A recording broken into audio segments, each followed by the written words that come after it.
Hello दोस्तों, welcome to MK study point. उम्मीद आप सभी अच्छे होंगे। तो आज इस वीडियो में जानेंगे मैथ्स के कुछ इंटरेस्टिंग क्वेश्चंस का आंसर।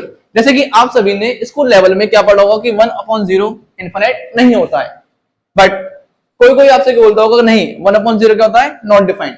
अब भाई ये वाली बात ठीक है या ये वाली बात ठीक है? वहीं पे कुछ लोगों का कहना होता है कि 1/0 क्या होता है, अनडिफाइंड।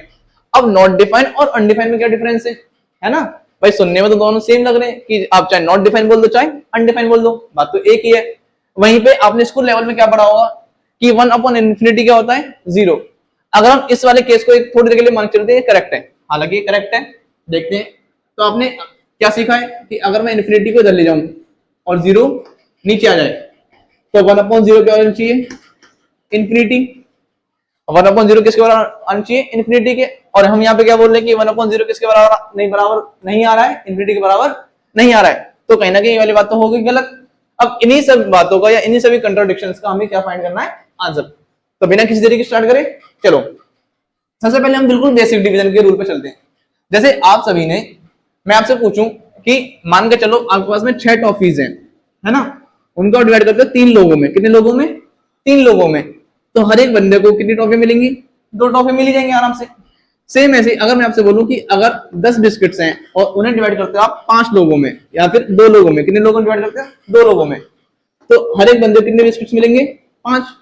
सिंपल सा लॉजिक है।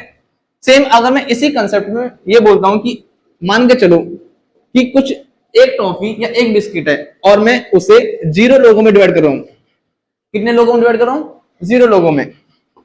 तो क्या इसका कोई आंसर है, सेंस है भाई? ये तो सेंसलेस बात होगी ना कि 1/0 मैं एक टॉफी को 0 लोगों में डिवाइड कर रहा हूं। जब लोग ही नहीं है तो मैं डिवाइड क्यों करूंगा? तो कहीं ना कहीं इसका आंसर नहीं आ सकता, है ना। तो ये ऑटोमेटिक हो जाएगा नॉट डिफाइंड। क्या हो जाएगा ये, नॉट डिफाइंड। तो इन्फिनिटी तो हुआ नहीं, है ना। तो 1/0 इन्फिनिटी कभी नहीं होता है। 1/0 क्या होता है, नॉट डिफाइंड। यानी ये वाली बात हमारी एकदम करेक्ट है। अब अगर हम इन दोनों डिफरेंस निकालें कि भाई नॉट डिफाइंड बोल रहे या अनडिफाइंड बोले, है ना, हमें नॉट डिफाइंड बोलना चाहिए या अनडिफाइंड बोलना चाहिए, जरा आप ध्यान से देखो। 1/x एक इक्वेशन, एक एक्सप्रेशन बनना है। यहाँ पे x अगर मैं 0 रख रहा हूं तो क्या मेरा कोई आंसर मिल रहा है, बिल्कुल नहीं मिल रहा। बट अगर मैं x 1 रख रहा हूं तो मेरा आंसर मिल रहा है, हाँ मिल रहा है। 2 रख रहा हूं तब भी आंसर मिल रहा है, जी बिल्कुल मिल रहा है। तो कहीं ना कहीं x = 0 पे मेरा कोई आंसर नहीं आ रहा है। तो मैं ये कह सकता हूं कि 1/x पर अगर x 0 है तो ये वाला एक्सप्रेशन 0 पे कोई वैल्यू नहीं देगा। तो इस वाले 0 पे क्या हो जाएगा, ये अनडिफाइंड। ये जो फंक्शन है या ये जो इक्वेशन है ये 0 के लिए डिफाइन नहीं करी जा सकती है। मींस 1/x 0 के लिए कोई सॉल्यूशन नहीं देगा। तो इसीलिए हम क्या बोलेंगे, इस एक्सप्रेशन को 0 पे अनडिफाइंड। बट अगर मैं बोलूं 1/0 तो 1/0 का आंसर क्या होगा, नॉट डिफाइंड। 1/0 का आंसर क्या होगा, नॉट डिफाइंड। आई बात समझ में, कोई दुख दर्द? अब जरा इस पे देखते हैं। उम्मीद है यहां तक तो समझ में आ गया होगा, इनमें कोई दुख दर्द नहीं होगा। अब जरा इस वाले कॉन्सेप्ट पे आ जाते हैं। इधर एक बात बताओ, 1/∞, 1/∞, बिल्कुल बेसिक चीज। अगर मेरे पास में एक टॉफी है, मेरे पास में कितनी टॉफी है, एक, और मैं इनफाइनाइट लोगों में बांटना चाहता हूं। इनफाइनाइट मतलब बहुत सारे लोग हैं, मैं काउंट ही नहीं कर पा रहा हूं। तो कहीं ना कहीं उस टॉफी के या उस बिस्किट के ऐसे इतने छोटे छोटे पार्ट हो जाएंगे जिन्हें मैं शायद मैं कभी देख ही ना पाऊं, है ना। माइक्रोस्कोप की हेल्प लेनी पड़ेगी और शायद उससे भी ना दिखे। तो इनफाइनाइट लोगों को मुझे बांटना है। अब इनफाइनाइट लोगों मतलब बहुत छोटे छोटे छोटे छोटे पार्ट्स हो गए। तो मैं कह सकता हूं कि किसी को शायद कुछ मिले ही ना।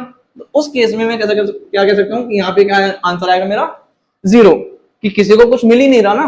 बट एक्चुअली में ऐसा नहीं है। आप सभी जानते हैं कि माइक्रोस्कोपिक लेवल या एटॉमिक लेवल पे टॉफी के कुछ ना कुछ तो पार्टिकल या कुछ ना कुछ तो पार्ट होगा ही होगा जिससे मैं दे पाऊं। बट क्योंकि मुझे वो आंखों से दिख नहीं रहा है तो इसलिए वो मैं क्या मान के चलता हूं कि 1/∞, मतलब अगर किसी एक चीज के मैं इनफाइनाइट टुकड़े कर दूं तो क्या आंसर आता है, 0। आई बात में, हम ऐसा मानते हैं 1/∞ क्या होता है, 0। आई बात समझ में, बट एक्चुअली में ऐसा होता नहीं है। ये भी समझ में आ गया होगा कि 1/∞ हम 0 क्यों लिख रहे हैं, क्योंकि हमने उस एक चीज के, उस एक टॉफी या उस एक बिस्किट के इतने छोटे छोटे पार्ट कर दिए कि वो हमें दिखाई ही नहीं दे रहा है। अब क्योंकि दिख नहीं रहा है तो मैं क्या मान चलो मुझे कुछ मिला ही नहीं है, और जब मिल नहीं रहा तो क्या आंसर आएगा, 0। तो अब आप बात समझ में आई कि 1/∞ हम अक्सर 0 क्यों लिखते हैं। ठीक, अगर वीडियो अच्छी लगी हो तो लाइक कमेंट शेयर जरूर करें।